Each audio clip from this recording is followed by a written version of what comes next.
There's a conventional way of going about repairing gel coat cracks, which are unsightly cracks that appear in the surface of your fiberglass boat around areas where there's a bit more flexing going on than probably there should be. And it involves dremeling out the grooves and cleaning it out and filling those grooves with either epoxy or polyurethane, depending on what your boat's made out of. A while back I thought I'd use some of my experience in timber flooring, where we had about 20 years of spread filling timber floors, including tens of thousands of square metres of gymnasium floors where we spread filled and coated with 2 coats of polyurethane, or sometimes 3 coats of polyurethane, and it used to hold up pretty well. Those air thrust floors take a real pounding when there's a basketball game going on top, and it never used to let go. So I thought I would try it, not using the same filler that we used on the floors, but using an epoxy filler, and but doing it without raking out all the joints, using a very careful cleaning method and then a spread filling technique. So take a look at this and see what you think.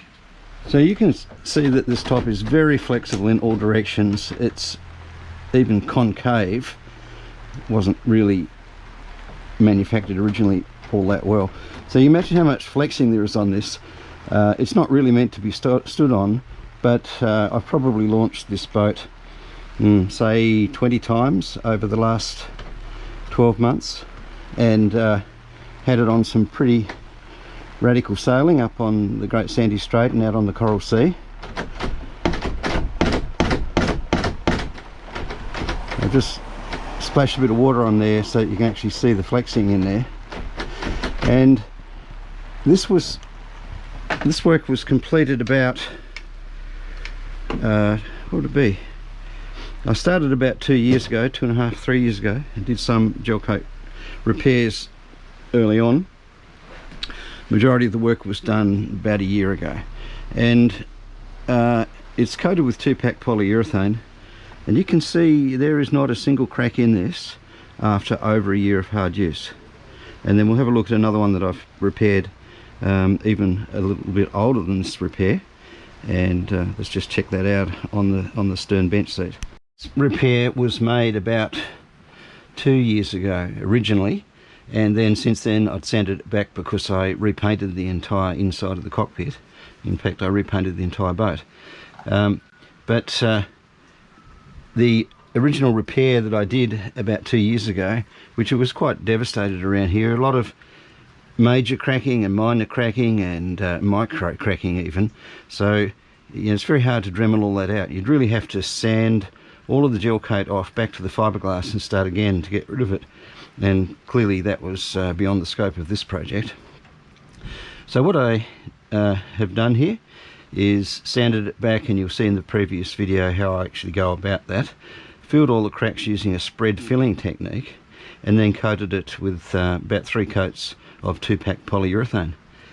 Since I did the gel coat repairs on this boat, I've sailed her probably 20 times. I've been out in 30 knots out in the Great Sandy Strait. I've been pounding up and down on the Coral Sea. I've raised the mast probably 20 times and clambered over the top of the flexible hatch covering that sits on top of the cockpit. And there is not a single gel coat crack after a year of hard use anywhere on this boat. Not on the stanchions, not on the chain plates, not where this bench is attached to the transom with the motor. Anyway, I've given her a fair old trial. Not a single crack anywhere. There are several reasons why gel coat cracks appear in fiberglass boats. These include excessive flexing, and to fix that you might need to do something structural underneath. Gel coat is not reinforced like fiberglass, so it can't take too much movement, especially as the boat ages and is subjected to years of UV radiation. There are proven ways of fixing these cracks involving lots of time, noise and dust.